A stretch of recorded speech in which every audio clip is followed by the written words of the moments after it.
bir lahuta e malësishtime, rosh gjithmonë ti për ngëzime, për flamure, për Shqipni, sot gëzon kjo shqiptari.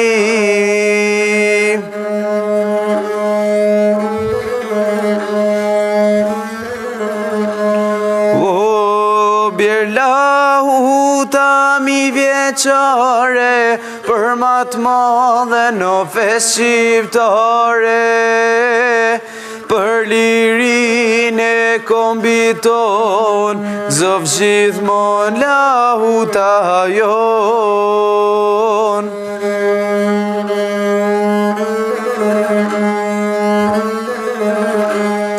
O, bir lahuta për këtë tokë, për këtë komë ma të bukrin bokë, për këtë kom gjithmon krenar, për këtë gjakt pastër o shqiptar.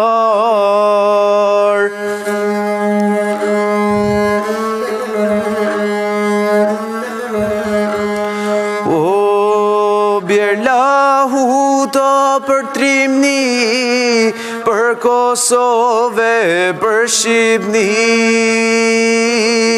për këto troje i liro Dardane, o hej, ra gjithmono, o lahuto shqiptare, o hej. Mirë, më bukur se kaq nuk mund të niste kjo puntat speciale në kapërcyll të ndërrimit të viteve. Mirë se erdhët dhe gëzuar festat. Emanuel, duhet të falenderoj për këtë atmosferë që krijove dhe emocionin që na dhurove. Faleminderit juve. Do të na bashkohet Emanueli në këtë panel ku do të flasim për rëndësinë që ka lahuta. E kam edhe këtu, është përpara meje, është cilësuar si një instrument që ka lindur për të rrëfyer trimërit, edhe konsiderohet po ashtu identiteti i malësisë. Lahuta, ky thesari i trashëgimisë son shpirtërore dhe kulturore, prej këtij muaji, pra prej dhjetori, është edhe pjesë e trashëgimisë botërore, e mbrojtur nga UNESCO, njëjtë si polifonia këtu e 20 vite më parë. Kam kënaqësi, u bë e qartë në fakt për çfarë do të flasim sot. Unë kam kënaqësinë që të kem në studio zotin Bajram Lapi, mjeshtër i madh, etnomuzikolog. Përshëndetje profesor, kënaqësi që jeni me ne. Faleminderit. Na është bashkuar po ashtu edhe Emanuel Luka, që patëm kënaqësinë ta dëgjonim në një interpretim me lahut. Përshëndetje Emanuel. Faleminderit që je me ne. Emanuela Luka. Faleminderit për ftesën. Po ashtu antare e familjes Luka. Një familje që na bën të jemi dhe të ndjemi krenar, si edhe Elizabeta Luka. Faleminderit. Përshëndetje, mirë se erdhët. Kënaqësi që jeni me ne. Kënaqësi edhe për ne. Profesor, dua ta nisim nga interpretimi. Një emocion shumë i veçantë. Si u bëri të ndiheni? Jo vetëm fakti që e dëgjuat këtu live, por edhe që është një djalë i ri që na dhuroi këtë kënaqësi. Unë kam qenë disa festivale në Gjirokastër. Mos themja 4-5, po i thonë njerën 4 vjetë.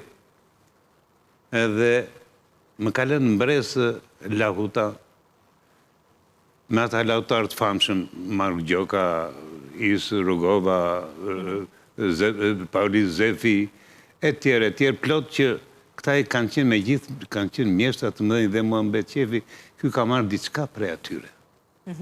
Kjo kësa i thonë trashëgimni, që ja lë tjetri trashëgim dhe ky bravo të qoftë, që ke trajtuar një lloj si që ka trajtuar gjyshi tënd, apo para arsit tënd.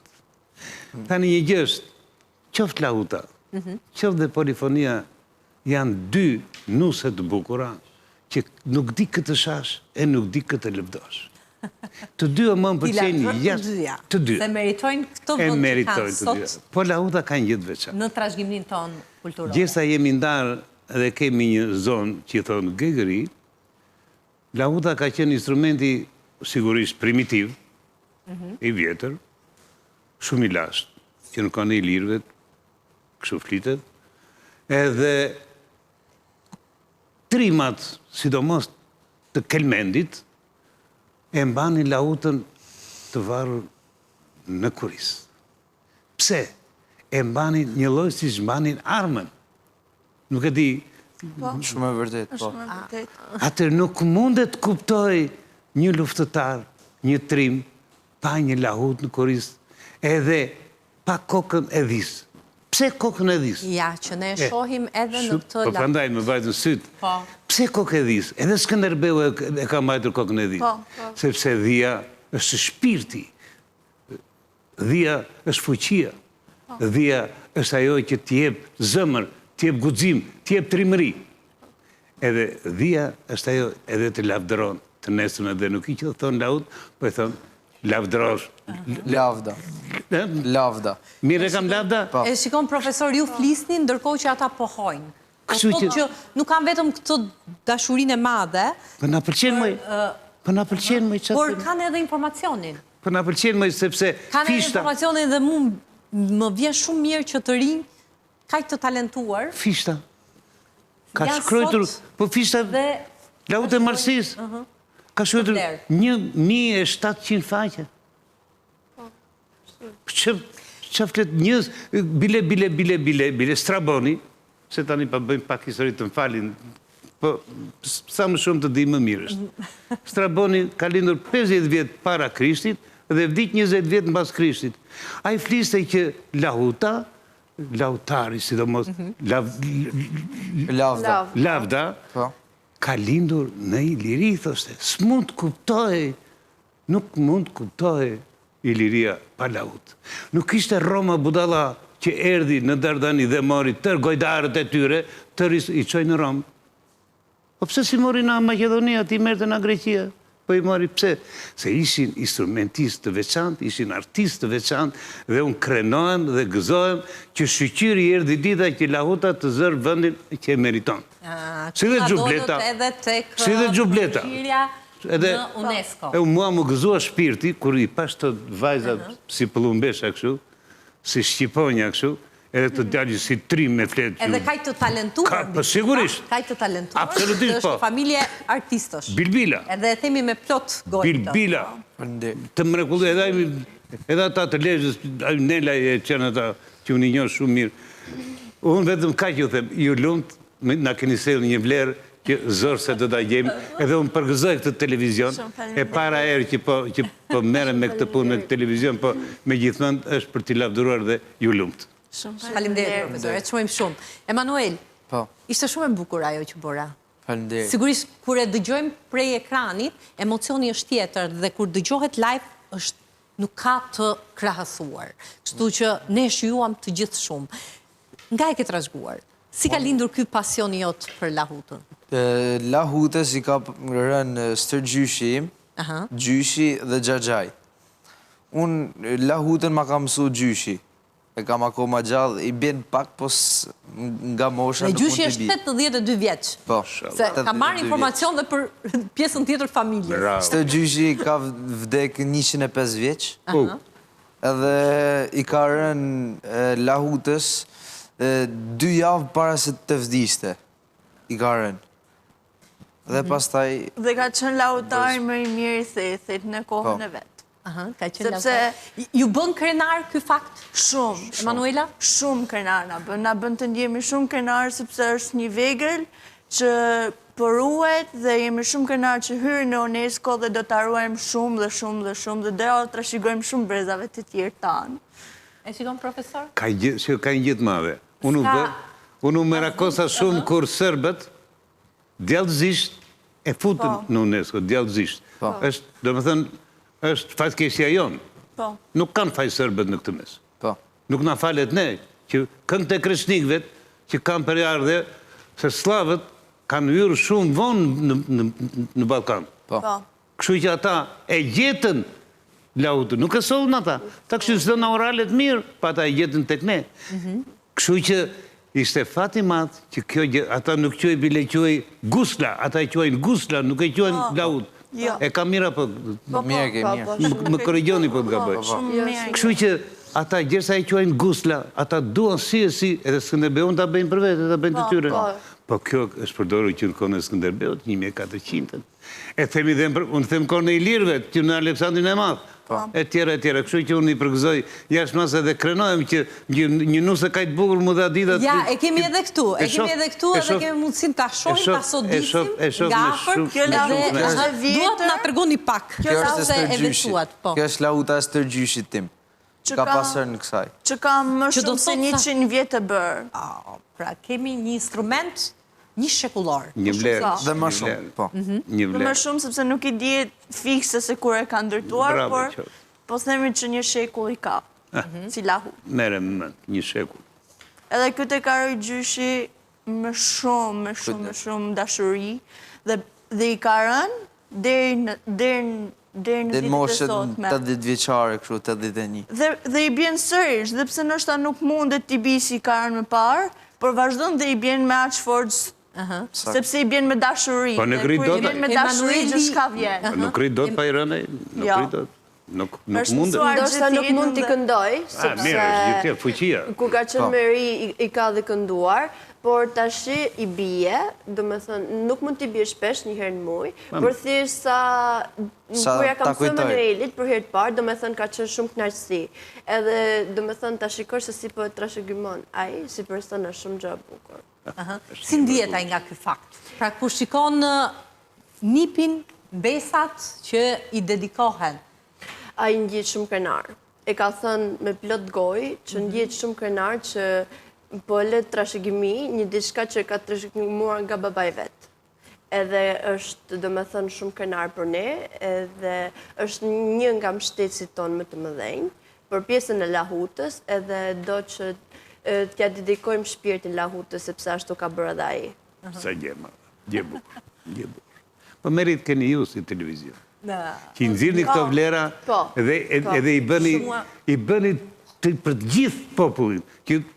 Shikoni se keni vlera dhe kjo nuk është mirës të vazhdoni këtë. Pa diskutim është pasuri kombëtare dhe janë vlera të cilat duhen lartësuar, sepse nuk i shërben vetëm një krahine. Pra, është më pak një familje, por i shërben një kombi. Kështu që lartësimi këtyre vlerave është i pa diskutueshëm. Emanuel, ke marrë pjesë në disa aktivitete. Po, ka marrë pjesë... Si ka qenë kjo përvoj? Çmimi i parë që ka marrë me lahut ka qenë në festivalin tipologjik në Lezhë, ku dole Rapsodi më i mirë me lahut. Pastaj ka marrë pjesë në shumë vende, Vlorë, Tiranë, Peshkopi, Preshev, Prishtinë, shumë Kur ke nisur për herë të parë, kur e ke marrë për herë të parë lahutën? E kam marrë që në moshën 12 vjeçare. E kam nisë, po. Dhe koncerti i parë e kam bë në Malsinë e Madhe. Në Shkodër, po. Kishe vështirësi e ke mësuar në mënyrë autodidaktit, si ka qënë? Pra, si ke marrë mësimet për lahutën? Unë studioj në shkollën e muzikës Sprenjakova në Shkodër. Dhe unë studioj për violonçel. Violonçeli është pak ka shumë i ngjashëm me lahutën dhe më ka ndihmu më shumë me mësu. Se kam pas shumë vështirë. Janë pak ka shumë ngjashme. Thjesht kjo është me një tel, ajo është me 4 tela. Ndërkohë që po ashtu luan shumë mirë edhe në çifteli. Po, edhe në çifteli. Atë kam mësuar që në moshën 7 vjeçare. Pak më e hershme? Po, ka fillu të më mësu babi pak si me vu gishtat, kështu pastaj e kam mësu vetë. Ndërkohë që ne do të kemi mundësi që të ndjekim edhe një performancë në mbyllje të pjesës parë nga Emanueli, Elizabeta dhe Emanuela me çifteli, ku ato edhe do të këndojnë. Pra, ju këndoni, më flisni pak për këngën. Ne kemi nisur që në klasë të dytë, që 7 vjeqe, që të këndojmë, sepse ne jemi në shkollë muzike dhe mësuesat e kanë parë që ne kemi si art dhe si talent dhe që 7 vjeqe kemi nisur të merremi me muzikën dhe kënga jonë e parë që ne kemi hedhur ka qenë në 2020-ën, që është në YouTube, që ishte kënga që ne kënduam sot, por që ajo është një ndër këngët me vlerë për ne, sepse flet për malsinë dhe për xhubletën në cilën në këto momente duan më shumë vëmendje se asgjë tjetër. Dhe kemi marrë pjesë në shumë festivale, duke kënduar, kemi bërë shumë këngë, po ashtu ne siç këndojmë popullor, këndojmë dhe klasike dhe Bravo. Jam shumë me fat që neve na kanë trashëguar, sepse gjyshin nga ana mamit ka kënduar vetë, po ashtu i ka rënë dhe Sharkis, dhe kemi pasur mbështetjen kemi pasur një ndër mbështetësit Një më të familje mëdhaj. me tradita që me fanatik i ka ruajtur dhe i ka përcjellur. E kemi pasur mbështetësin më të madh deri Savdiç. Dhe çdo gjë po e bëjmë për shpirti, sepse është i vetmi amanet çaj na ka lënë që mos ta lëm kurrë. Asa mirë keni bërë. Keni menduar ndonjëherë të hiqni dorë? Elizabeth? Në fakt, kur vdit gjyshi nga ana mamit, unë në çdo gjë e kam bë, domethënë, këndimin, e kam pas, domethënë, si pasion edhe si nder ta bëj edhe për qefin e tij, sepse ai ka kënduar se ta motra ime. Edhe kur vdiq ai, unë domethënë isha shumë e sipër që të vazhdoj të këndoja. Por amaneti i tij fundit, për ne si 3 fëmijë, ka qenë që të vazhdojmë atë dëshirën e tij që ai la për gjysëm. Edhe për shpirtin e tij, edhe që ta bëjmë krenar ti kur sot, kam vazhduar dhe do ta vazhdoj derisa të jap frymën e fundit. Lumt. Mirë. E merit. Bravo. Shumë faleminderit. Jam unë që dua t'ju falenderoj, pa diskutim për këtë atmosferë që krijuat dhe nuk mund ta mbyllim pa një interpretim. Siç thash, do t'jetë Emanueli që do të luaj Në Çifteli, po. në Çifteli, edhe Emanuela dhe Elizabeta do të këndojnë. Do ta mbyllim kështu këtë pjesë të parë, duke ju falenderuar pa diskutim. Shumë faleminderit për kënaqësi që ftesën dhe jeni. Unë do doja që në mbyllje të na bashkojë edhe pjesëtari më i vogël i familjes. Por nuk e di Elizeo sa gati do t'jetë. Ishte shumë fanatik me Felishën, po Elizeo do t'na bashkohesh në këtë mbyllje? Hajde. Elizeo është pjesëtari më i vogël i familjes, unë duaj që të vi këtu tek unë dhe të bëjmë mbylljen e kësaj pjese të parë dhe të jetë pikërisht ai që do të prezantoj. Hajde Elizeo. Eja këtu. Shiko, se është dhe motra. Okej. Elizeo, do ta prezantosh? Po, do ta prezantosh vllajën dhe motrat? Si mendon? Okej. Mirë. Pra, e pat që familja është e kompletuar, një familje që i ka dedikuar dhe vazhdon t'i dedikoj jetën traditës. Gjë madhe është. Gjë madhe, mirë. Unë ju ftoj ta shijoni këtë interpretim të Emanuelës, Elizabetës dhe Emanuelit që luan në Çifteli, ndërkohë që edhe një herë tjetër faleminderit.